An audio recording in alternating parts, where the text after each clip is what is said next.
मनुष्य एक जीव होते हुए भी शेष जीवों से भिन्न है। क्यों? कारण मनुष्य जीवन समाप्त होने के पश्चात भी जीना चाहता है और इसका केवल एक ही मार्ग है, सम्मान, जो मनुष्य के मृत्यु के पश्चात भी जीवित रहता है। उस सम्मान को पाने के लिए मनुष्य वर्षों प्रयास और परिश्रम करता है और ऐसे में शत्रु के लिए सबसे सरल लक्ष्य बन जाता है आपका सम्मान। हम अपने शत्रु का अपमान करके उसके वर्षों से कमाए सम्मान को छिन्न भिन्न कर देना चाहते हैं, परंतु कर्म करने से पूर्व परिणाम पर एक बार विचार अवश्य कर लीजिएगा। वर्षों से संचित शत्रु के मान को भंग करके आपको संतोष अवश्य मिल सकता है, परंतु वो शत्रु अपने जीवन के शेष हर पल को उस अपमान के प्रति उत्तर में लगा देता है। इसीलिए सावधान रहिए।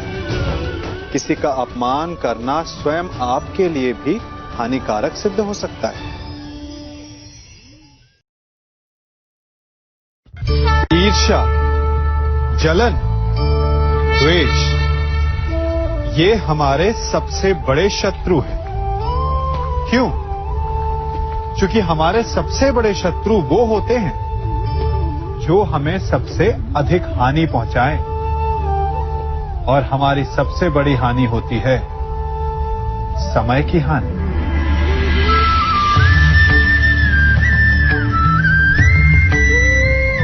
सबके पास जीवित रहने का एक सीमित समय होता है। कोई भी सदा अमर नहीं रहता। जलन और द्वेष के कारण हम जो समय अपने विकास और प्रगति में लगा सकते थे, वो समय हम उसके विषय में सोचने में लगा देते हैं, जिससे हमें ईर्ष्या है। जलन की अग्नि शत्रु से अधिक स्वयं को जलाती है, तो अपने जीवन को धुआं बना देना क्या उचित है? किसी की प्रगति को देखकर अपने मन में ईर्ष्या और जलन आने से उचित क्या ये नहीं होगा कि हमारे कारण किसी के होठों पर मुस्कुराहट आए?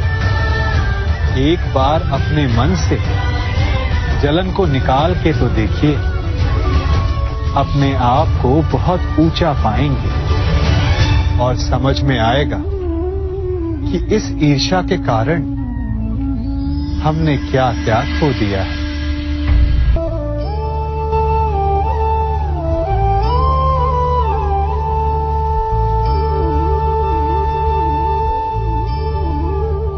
विश्वास,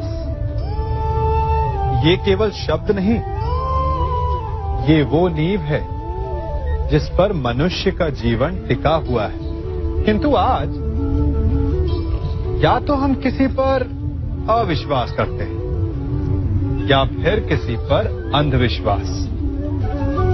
दोनों ही परिस्थितियां घातक होती हैं, क्योंकि जहां अविश्वास हमारे मन में भय और असुरक्षा को जन्म देता है, वहीं अंधविश्वास आक्रोश को।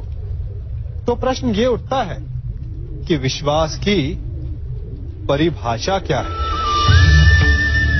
विश्वास की परिभाषा जाननी है तो अपने मन से पूछिए। पहले स्वयं पर विश्वास कीजिए कि आप इस संसार के सबसे महत्वपूर्ण व्यक्ति हैं, और ये विश्वास आपको अपनी शक्ति का ज्ञान करवाएगा, और शक्ति अपने उत्तरदायित्व का, और फिर अपने आप लक्ष्य मिल जाएगा, मार्ग मिल जाएगा। गर्व, अभिमान और अहंकार, ये तीनों सुनने में एक जैसे लगते हैं, परंतु तीनों का अर्थ भिन्न होता है और परिणाम भी। तीनों का आरंभ प्रेम से होता है।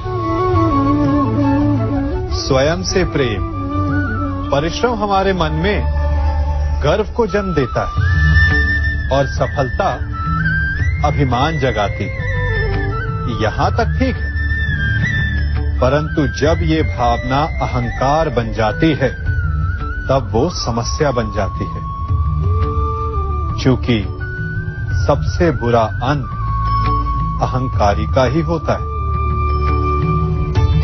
परंतु मनुष्य के लिए पहेली यही है कि पहचाना कैसे जाए कि अहंकार जग गया है और उसका दमन आवश्यक है। इसका उत्तर मैं नहीं, आपका मन देगा। जब तक आप स्वयं से प्रसन्न हैं, जब तक आप सबसे ऊंचा उठने का प्रयास कर रहे हैं, तब तक ठीक है। परंतु जब आपके मन में दूसरों को नीचा समझने का भाव आ जाए तो सावधान हो जाइए, क्योंकि यही अहंकार है जो वास्तव में आपको हीन कर रहा है।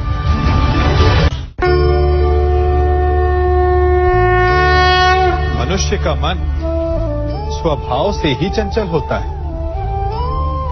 अब बालकों को देखो, माता पिता कहेंगे कि नदी के पास मत जाना, वन में मत खेलना, तो अवश्य वो वही करेंगे जिसके लिए उन्हें मना किया गया हो। बंधन को तोड़ने का जो रोमांच है वो मनुष्य के मन को सदा ललचाता है, परंतु बंधन और मर्यादा में बड़ा अंतर है। कभी कभी बंधन तोड़ना उचित होता है, परंतु मर्यादा तोड़ना नहीं, चाहे वो प्रेम की हो, शत्रुता की हो या फिर अतिथि की। फिर ये प्रश्न उठता है कि मर्यादा है क्या? हमें कैसे भान हो कि किस सीमा को हमें पार नहीं करना चाहिए? जैसा व्यवहार आप किसी दूसरे से अपने लिए चाहते हैं, वास्तविकता में वही आपकी भी मर्यादा है। जो सीमा आप किसी दूसरे को पार नहीं करने देना चाहते, वही सीमा आपकी भी है। जिस दिन से आप अपने मन से ये प्रश्न करना प्रारंभ कर देंगे, तब से ना आपसे कोई मर्यादा भंग होगी, ना ही कोई अपराध होगा।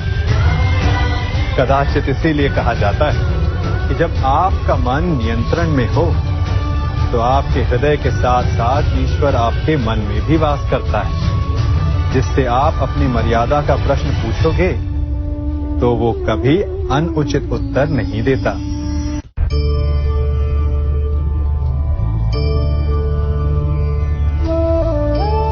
मनुष्य एक जीव होते हुए भी शेष जीवों से भिन्न है। क्यों? कारण मनुष्य जीवन समाप्त होने के पश्चात भी जीना चाहता है और इसका केवल एक ही मार्ग है, सम्मान, जो मनुष्य के मृत्यु के पश्चात भी जीवित रहता है। उस सम्मान को पाने के लिए मनुष्य वर्षों प्रयास और परिश्रम करता है, और ऐसे में शत्रु के लिए सबसे सरल लक्ष्य बन जाता है आपका सम्मान। हम अपने शत्रु का अपमान करके उसके वर्षों से कमाए सम्मान को छिन्न भिन्न कर देना चाहते हैं, परंतु कर्म करने से पूर्व परिणाम पर एक बार विचार अवश्य कर लीजिएगा। वर्षों से संचित शत्रु के मान को भंग करके आपको संतोष अवश्य मिल सकता है, परंतु वो शत्रु अपने जीवन के शेष हर पल उस अपमान के प्रति उत्तर में लगा देता है। इसीलिए सावधान रहिए। किसी का अपमान करना स्वयं आपके लिए भी हानिकारक सिद्ध हो सकता है।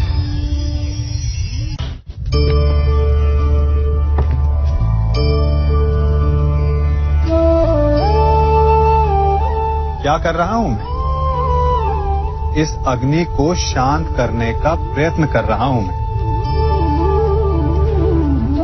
परंतु एक अग्नि दूसरी अग्नि को कभी शांत नहीं कर सकती।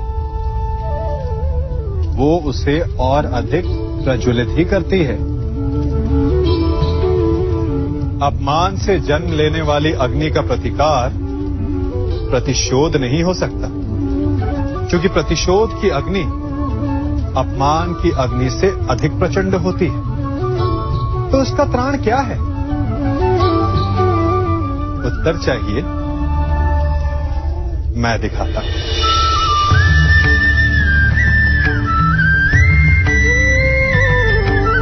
ये लकड़ी है शांति की, ठंडी, गीली।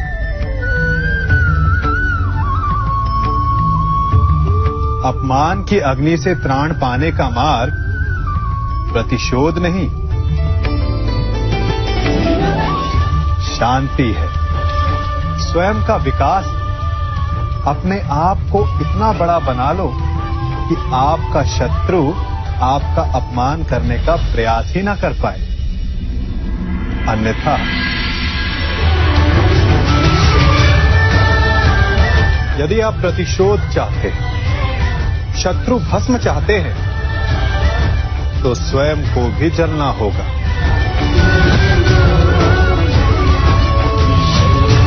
क्योंकि प्रतिशोध की अग्नि स्वयं को भी जलाती है, और ऐसा आप कदापि नहीं चाहेंगे, है ना?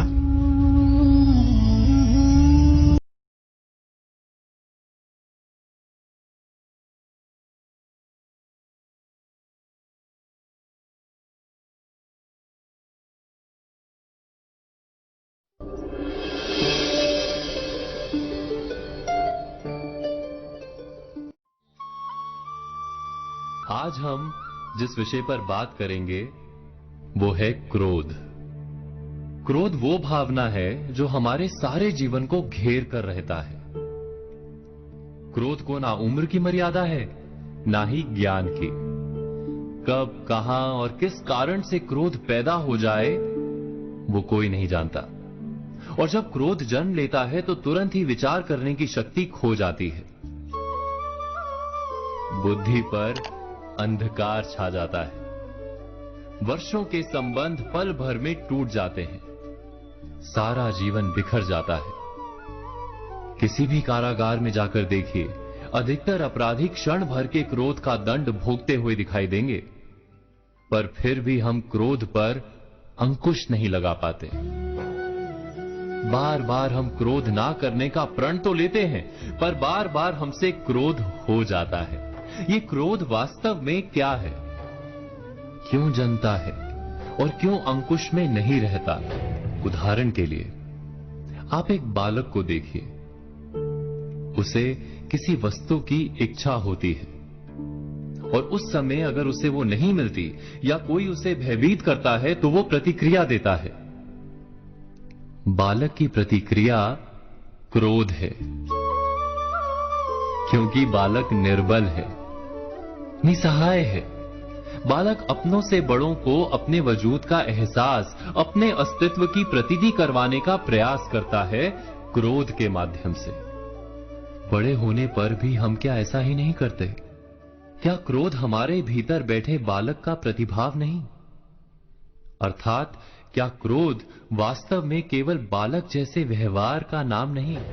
जब अहंकार को घाव होता है, जब भय लगता है, जब कोई वस्तु हमें प्राप्त नहीं होती, तब हमें क्रोध आता है, ठीक किसी बालक की भांति। हम जानते हैं कि आईने के सामने खड़े होकर मुंह बनाने का खेल बालकों को शोभा देता है, बड़ों को शोभा नहीं देता। फिर भी हम बालक की भांति क्रोध करना बंद नहीं करते। हम अनुभव से जानते हैं, दूसरों को देखकर बता सकते हैं कि क्रोध से कभी कुछ प्राप्त नहीं होता।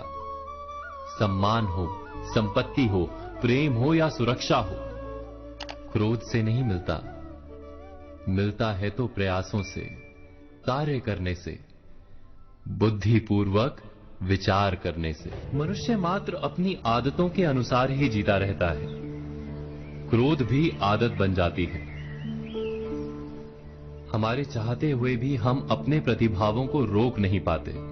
हम स्वयं को बड़े या पुख्ता मानते हैं, पर थोड़ा सा कारण मिलते ही हमारे भीतर का बालक क्रोध कर बैठता है। अर्थात क्रोध वास्तव में और कुछ भी नहीं, हमारी बालक बुद्धि का नाम है। जैसे ही हम इतना स्मरण में रखें कि हम बालक नहीं, बालक जैसा व्यवहार हमें शोभा नहीं देता, वैसे ही क्रोध स्वयं ही बंद हो जाता है। क्या ये सत्य नहीं? इस पर विचार मनन अवश्य कीजिएगा।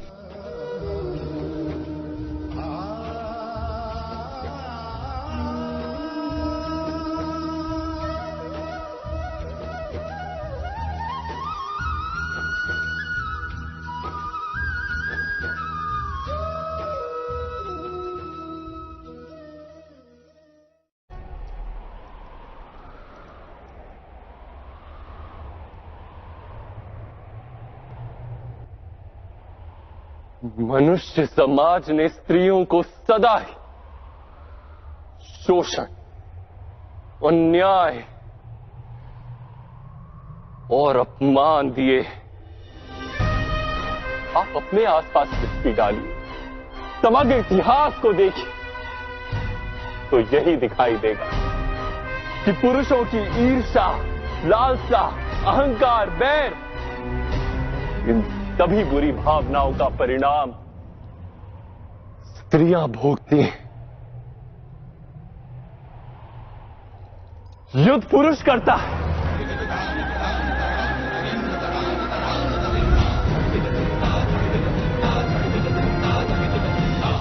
और पराजित नगर की स्त्रियों के साथ बलात्कार किया जाता है।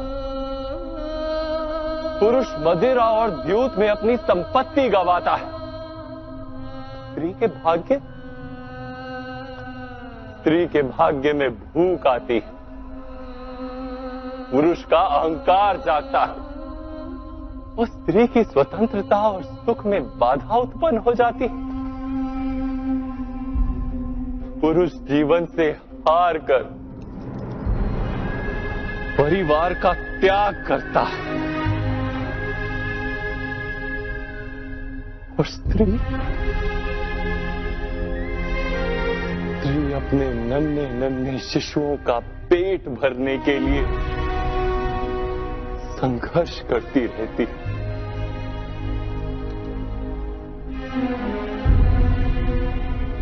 सारे संसार के दुखों की गिनती कीजिए, स्पष्ट दिखाई देगा कि पुरुषों की तुलना में स्त्रियां कहीं अधिक दुख भोगती हैं। कि किस प्रकार के समाज की रचना की है हमने, जहां मनुष्य जाति का आधा भाग दूसरे आधे भाग को निरंतर कुचलता रहता है।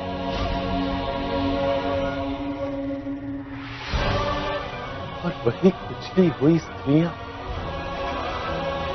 मनुष्य के समग्र भविष्य को जन्म देती। सृष्टि को देखिए, नए वृक्ष को जन्म देने वाले बीज के आसपास ईश्वर ने फूलों की पंखुड़ियां निर्मित की, उसे रंग और सुगंध से भर दिया। जहां भविष्य का जन्म होता है, वहां तो केवल सुंदरता, केवल सुख, संतोष और सम्मान होना आवश्यक नहीं। किंतु समाज स्त्रियों को दुख देकर सारे भविष्य को दुख से भरता रहता है। मान, शोषण, पीड़ा, सबसे झुलसी हुई स्त्रियां स्वस्थ और सुखी संतान को जन्म किस प्रकार दे सकती हैं? अर्थात जब जब किसी स्त्री का अपमान होता है, किसी स्त्री का शोषण होता है, किसी नारी के केशों को खींचा जाता है, तब किसी ना किसी रूप में एक युद्ध का जन्म होता है। किसी ना किसी रूप में महाभारत का आरंभ होता है।